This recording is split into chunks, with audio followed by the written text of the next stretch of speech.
This is Sessions with Sara Cate and Ashley, a podcast that explores the feelings, emotions, and experiences of what it means to be human in this world. This podcast is intended for educational purposes only and is not meant to replace therapeutic services of any kind. Please refer to the list of references if you need support. And before you dive in, please like, subscribe, comment, share with anyone you think might also connect with today's session. Our goal is to reach as many people as possible, and we are endlessly grateful for your continued support. So, let's get to it. Welcome back, everyone, to another session with Sara Cate and Ashley. I'm Sara Cate. I'm Ashley. And today we will dive into the ever comfortable and delightful topic of self-judgment. Doesn't it sound enticing, folks? Feels great. Feels great. Why we are here today is I, Sara Cate, face planted into Ashley and I do like a little check-in, like where we're at emotionally when we get on the call, because we miss each other. And so we just kind of try to do a little download, and she was like, "How you doing?" And I was like, that self-criticism monster is raging today. And I think that to believe that if we do our therapy work, or if we become these self-evolved beings, that we will be free of the self-judgment, self-criticism monster. Mm-hmm. And Ashley and I just really recognize how untrue and unlikely that is, because of the work that we do with our clients and also the work that we are doing within ourselves. And so I think when we were talking about it, it was like less about the story of why I'm being self-critical or self-judgmental, and more about, okay, and so when this happens, when this rears its dragon breath on me and scorches me, how am I caring for myself? Mm-hmm. How am I taking care of myself? How am I supporting myself, even alongside the criticism? Yeah, I think you saying that it's less about the story of why you're doing it, more about how are you going to be compassionate and loving to yourself, as you move through it. And I am about to go on a little tangent. Woo! Everybody buckle up. Because I get so irritated, so mad when people try to just tell others that they have to always be living in their story. Yeah. And rewriting their story. And because what it becomes is a way to keep yourself trapped. Yes. In my opinion. Now, go ahead and come at me if you want. But I'm just never going to believe that forcing somebody to stay in a story that makes them feel awful and is not, there's nothing there to support their way forward, and nothing there to do exactly what Sara Cate just said, to support them when they're in the moment of whatever it is, right? Like this could be so many things, but like we're talking about the self-judgment or the shame, whatever that moment might be. If there's nothing given to help them figure out how they need support, we're not actually doing them any favors. And I think people use that way as a way for them to say that they are then the guru that has to help them through it, that they will need XYZ, and that they're incapable of doing it on their own. And when I say doing it on their own, I don't mean without community and without support. I mean moving through it in a way where you're listening to your own body, and that you find the way within yourself to be well, like we talked about in the last episode, a better friend to yourself. That's what I mean. Yeah. Not that Yeah. like you're supposed to do this without anybody helping you. That's not what I'm saying here. I think I fully believe that we need community and we need help, and we deserve, not that we deserve to be in relationship with people who support us, who help remind us of Mhm. the things we need reminding of. And so, yeah, I don't want that to be misconstrued. But anyways, that whole story nonsense will get me going because Totally. And like, yeah. and how attached, how attached we can get to the narrative of anything, of Mhm. fucking anything. I have narratives coming out my ears about Mhm. myself Mhm. that even I know as a somatic therapist, as someone who is committed to helping people learn the difference between the story and their body, their story and their felt sense of what's actually happening in their system, Mhm. right? Because everything I know about the story is created after we feel something. Yeah. The story is created, our brain creates the story based on what we feel in our bodies. And they are oftentimes two different languages. Yep. And like the story, like my brain needs to make a reason for the discomfort that I'm experiencing in my body. And so when I am saying to Ashley, okay, this self-criticism dragon is rearing up, I have to sit with like, is it really that I didn't do X? Or is it really that I should have done more of Y? Or is it just I realize I don't like how I'm feeling in my body right now. Mhm. And I just need to double down today on exactly what Ashley was saying. Like, how am I going to care for myself? I'm going to take a bath. I am going to, make Ashley make me laugh. I'm going to, have something really supportive and nourishing for my body for lunch, whatever it is, right? Like, I don't know, like having a cup of tea or meeting that friend or going for a long walk, whatever it might be that can just ease the edge of the sensation in my body will help dismantle the grip of what the story of the self-judgment and criticism is, because it isn't the goddamn thing. It is not the thing. Even when I was telling Ashley why I was feeling self-judgmental, I was like, this is all bullshit. Like it's all so not even really true or real, Mhm. but it's what I am feeling, because catch me on a Tuesday, a different Tuesday when I'm feeling fly as hell. You are fly as hell. Let's be real. I Listen. mean, the fact that I said fly as hell might actually negate being fly as hell. But I catch me on a different Tuesday and I would be like, whatever story I told Ashley last Tuesday wasn't actually true. Yeah. So it becomes so much less about why and so much more about like how, with the feeling, the sensation that I'm having in my body, let's just call it the ick, right? Like just kind of that pull in my stomach of like, ugh, ew, I don't like feeling like this, right? About my choices or who I was in that moment or whatever it might be. Okay, how do I help my stomach soften? Yeah. And what helps my stomach soften is a hot bath. It helps all Mhm. of the muscles in my body relax.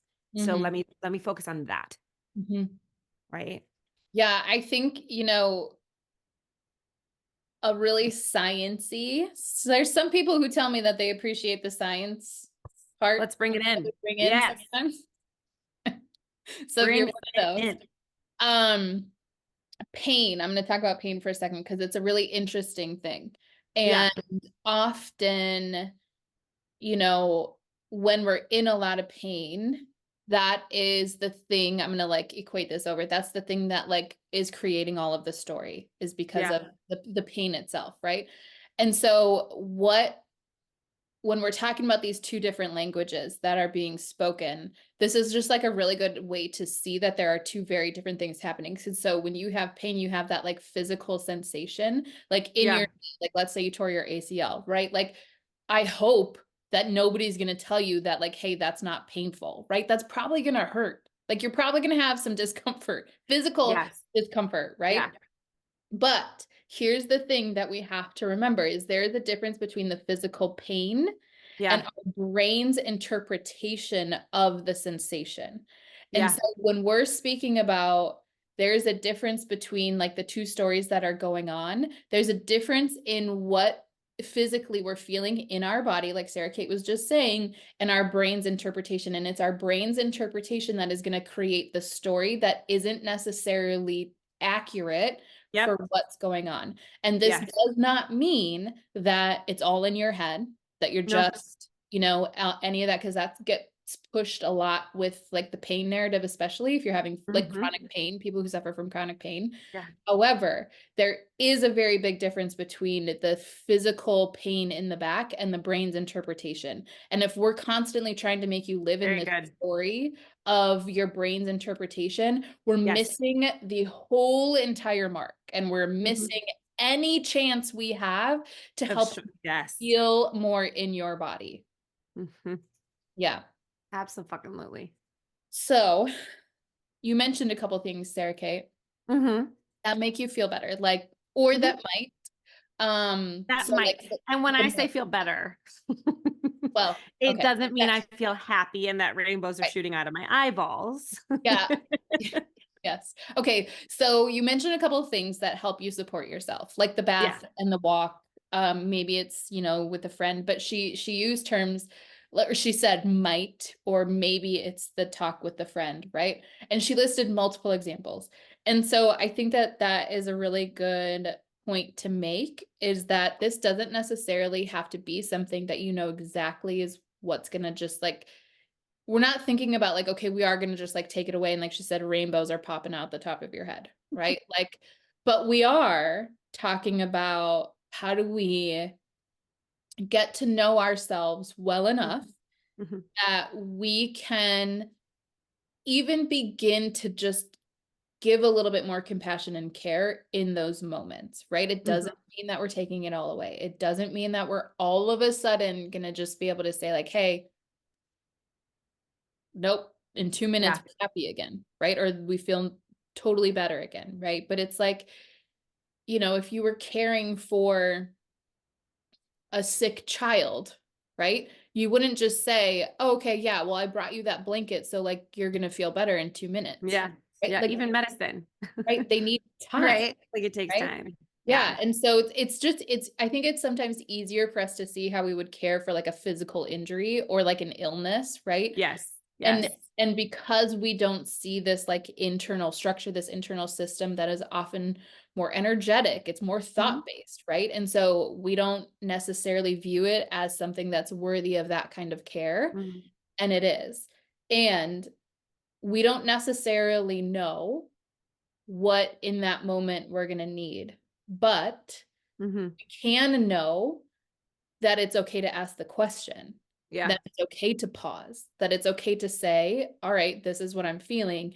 And what do I need in this moment? And I think that's the critical point here is like in this moment. Cause like in this moment, I could have distilled it down to say, oh, it's this like, I'm being self-critical, I'm being self-judgmental.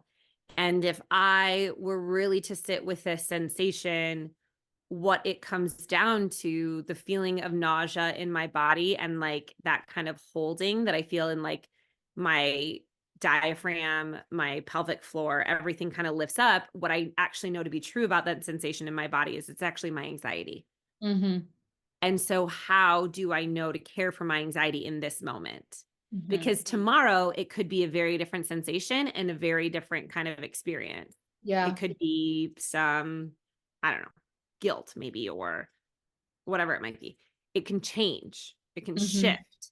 Right. And so if we can be present with what is in a moment, rather than, again, if we're in a story and I make the story that I'm really self-judgmental, right? And I like speak in an absolute like that, where it is just a stone cold truth about my life. I'm really self-judgment. I'm self-critical. I'm just super self-critical. That gives me no ability for that to be different on a day-to-day basis. If I use it as a sweeping generalized statement about my life, that constricts me into, now this is now a part of your whole story. Every chapter is colored through I'm self-critical. If I back up and I say, what do I feel today? I get to use language that's more flexible, right? And I get to say, sometimes I get really self-critical when I'm actually realized I'm worried or anxious that something might not happen. So I go to self-criticism. And that's what I think that I'm sitting with, is in working it out with Ashley earlier, recognizing that, like, I have these desires for my life and I'm worried they won't happen. And then I start to get critical about the reasons why they're not. And that's me focusing on the story, not sitting with the worry and the anxiety in my body that I might not do the things that I want to do. And that's harder to sit with, right? But like, when I can sit with that discomfort and be like, okay, again, how do I go to the neuro somatic psych and all of it, is if I can get my physiology to soften, if I can get all of my musculature, my visceral system, which is like my stomach, my guts, all of these things, if I can get that part of my body to settle down, that signals to my brain, hey, we can also chill. And then my brain stops going to story. Yeah. Right? Like, this is the bottom up approach of somatics, is to say, how do I work with my physiology? This is where breath work can come in. This is where meditation can come in. This is where movement practices can come in. Because the cognition and the sensation aren't going to always line up. And the sensation, if not attended to and cared for, is going to fuel the cognition to overcorrect. Right? The thoughts, racing thoughts, all of those things that I work with clients, what I have to help them do is come back to their physical structure. And we sit with how that's showing up in their body. And oftentimes, by the time that they leave here, the story that they're leaving with and the narrative that they're walking out of here with is very different than what they were presenting at the beginning. Yeah. Because their body is now saying, we can adjust here. Yeah. Yeah.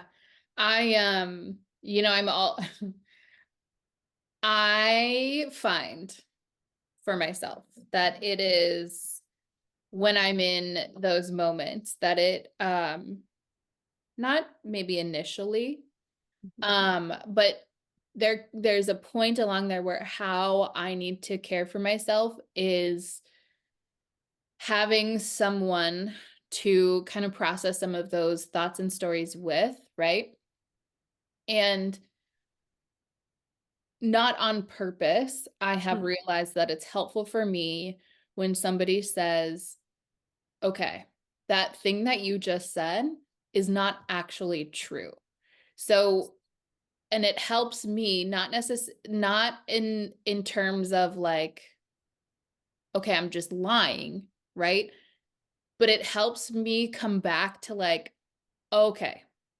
So what am I actually? Yes, like it redirects where my focus is. It redirects like the questions that I'm asking myself, or the way that I'm tuning into my body. And so, just in talking about like, I think sometimes it's just really helpful to have some of that external validation, right? Like that's coming from somebody else completely. But I think sometimes when we're working with these things, having the ability to discern whether or not we need something from someone else to like help us, not like taking something from them, but like asking for help in the processing of this information, for me is super helpful. And so I don't, Sara Cate is somebody that I would feel comfortable going to be like, hey, this is what I'm telling myself right now. This is swimming in my head. Yeah. Like I wouldn't even have to say, is this true? Right. Like she would go, okay, she would help me redirect. And there are other people in my life that would be super helpful for that as well. And there are people who wouldn't. And, our that internal world that we're Mhm, speaking of, not everybody is deserving to see it and hear mhm, about it. mhm. And this is why we have resources listed, because we recognize that not everybody is in a situation where they have somebody, or that safe person just might not be available, right? When Yeah, you really need exactly. someone, or you're really needing help or something from Yeah. someone else, or like to be in community with someone. And so that this is exactly why we have all of these resources listed, because, well, one, her and I are here to like help you, but also those resources are there for you to use when you need them. Um, Mhm, and I just, like, as we always talk about like community and all of that, and I just wanted to take a minute to like really recognize like that there are finding community when you're not in a place or somebody's not around that is safe for you. It can intensify these things. Um, and we want to be super supportive of your journey through that. mhm. Yeah, and I think like to bring it back to practical, tangible steps. I love what Ashley said of this, like seeking out that kind of person that you feel like can help to some degree challenge what's happening, the story that's playing out in your mind around we're using self-judgment as the kind of limiting belief or thought process, but like if you don't have potentially even that person, asking yourself to Mm-hmm. where does this feel true? Does this feel true anywhere in my body? I'm hearing that it's true in my head. I am right on the racetrack of all of these thoughts of why I'm judging myself over and over and over. Body, spirit, mind, whatever you're going after, right? You're on that thought track. Does that feel Mm-hmm. true anywhere in your own body? Right. And you can even give that to your safe person as a prompt. Yeah. Because like sometimes it's hard Yeah. for us to ask that of ourselves. But if we to a partner, a best friend, and you can say, whenever am having these limiting beliefs or these challenging thoughts, can you ask me where does that feel, or does that even feel true in your body? Mm-hmm. Because we have to in order to create this change again, because the body informs the mind to create the story. So in Mm-hmm. order to start to dismantle this, we have to be able to find some connection or relationship in some way, shape, or form to the felt sense of that. Mm-hmm. Because me saying I'm being self-judgmental or self-critical doesn't feel true anywhere in my body. What Mm-hmm. felt true in my body was the anxiety. What felt true in my body was that worry that Yeah. I was sensing. But what isn't is then these thoughts, right? That are just then create the story around which I'm feeling. So being able to even give that to your partner or a best friend or somebody in your life that you trust as a prompt to ask you to come back, Mm-hmm. right? That's what Ashley said. She needs somebody, and I'm the same way. I'm an external processor to some degree, and I need that reminder to come back and Mm-hmm. drop in and be like, hold on, where am I actually feeling this, and what am I actually feeling? Yeah. And that having those like little support systems in different ways, giving the prompts to people that you love and trust so that they can just kind of bring you back. Or I always say, create and the emotional safety plan for yourself. So you have that note on your phone, which is like, call Ashley. Step 1, call Ashley. Step 2, take a bath. Step 3, take a walk. Sometimes we just actually need them physically written down when we're in a moment of clarity of like, oh, that really helped me last time. For Mm-hmm. me, it's like spending time in my garden, right? Mm-hmm. And like if I am in a dark space, it is great for me to pick up my phone and go to my emotional safety plan. Sarah, get outside and get in the garden. Okay. Mm-hmm. Right? Like Yeah. it does. Sometimes we just need who to call, what to do, listed for ourselves, Yeah. and that can help too. Yeah, for sure. One of the other things that I do sometimes if I'm just in a place where I just, if I'm like, I don't even know I don't even know what I need. I don't even know how to take care of myself. Like, I don't know. Right. Like, bec because even if you have that, like the plan written out, right? Like sometimes it's still hard to like, okay, no, you can. And so I'll ask myself for examples of when I did care for myself, right? Just to prove that I could. Like, okay, 4 weeks ago when you were feeling this way, you went out into the garden. Mm-hmm. And that was really helpful. Ask for proof. Ask for proof from yourself of when you were Yeah. able to care for yourself. And you can Yes. kind of like, because if you're unsure of what you need, right? Like that's a really good place to start. Okay, I gardened last time and that, okay, let me try that. Right? Like let me go for it. Let's see what that brings up. And then it's enough to like move, right? It's enough you're moving your body. You've shifted your focus because now you're focused on like the plants and the ground. I mean, you're getting like a whole lot of stuff from, you know, the earth, which Mm-hmm. whatever, but you've done enough to like shift that Mm-hmm. then you might be able to ask yourself, okay, so here I am. I'm a little bit more present in my body. Is there something else that I'm actually needing in this moment? Um, and that physical movement of your body, the physical movement of the room you're in to a different room, I don't know that that gets enough credit always when we're thinking about this, right? It doesn't always have to be that we just like stop where we are and we do our little internal check-in. It Mm-hmm. literally moving your body, moving the location of where you're at does wonders for all of this. Totally. Totally. Because sometimes we just need that little bit of shift. And again, it's not going to make it better Mhm, necessarily. And we have to remember that better might be one step to the right. mhm, It's not going to be, I go from feeling like absolute dog shit to I'm dancing on cloud nine. mhm, It is, okay, I'm still having the thoughts, I'm still having those feelings, and they've eased ever so slightly. mhm, Or like, okay, at least now I can call my friend. mhm, Okay, at least now I can do that activity, whatever. Or at least now I'm going to care about my system enough mhm, to do one supportive thing. I'm going to mhm, drink a glass of water, mhm. right? Like it sometimes is, it might seem incremental and yet it is shift. Mhm. And sometimes we just need that ever so slight shift Yep. into a different sensory experience even. Mhm. Yeah, Like exactly. I think sometimes we work with heat. I work a lot with like heating, cooling, yeah. right? Drink a cold glass of water if you're feeling really warm. Get a heating pad and place it on your stomach where you're feeling that nausea or where you're feeling that tension. Place the heating pad there and see what it feels like, right? Just going into that sensory channel Mhm. can can start to adjust and shift a lot of what's happening. Yeah. I think that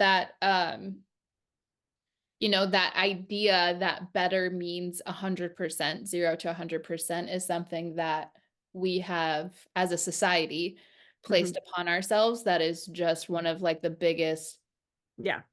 loads of shit that there is. It sets us up Ingrained. for disappointment, it sets us up for failure, it sets us up to give too much power to um something outside of us to Mhm. quote fix us, when the real connection to yourself happens in those incremental stages. That's what creates sustainability, that's what creates the relationship with yourself. um yeah, so I'm glad that you brought that up. Yeah.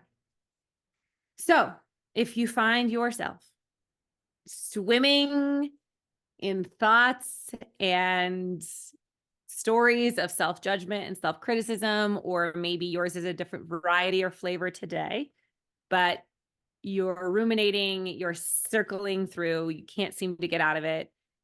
What's one thing you can do? What's one act of care, support, compassion, connection to yourself that could change the state that you're in ever so slightly, to slow the thoughts or shift the thoughts? But like, what is one way you can notice sensation in your body and try to take care of that. Maybe you notice you're hungry. Maybe you notice you're thirsty. Whatever it might be. And just do that. Do that one thing and see what happens. Yeah. Okay, my friends, until next time, take care. Bye. Bye.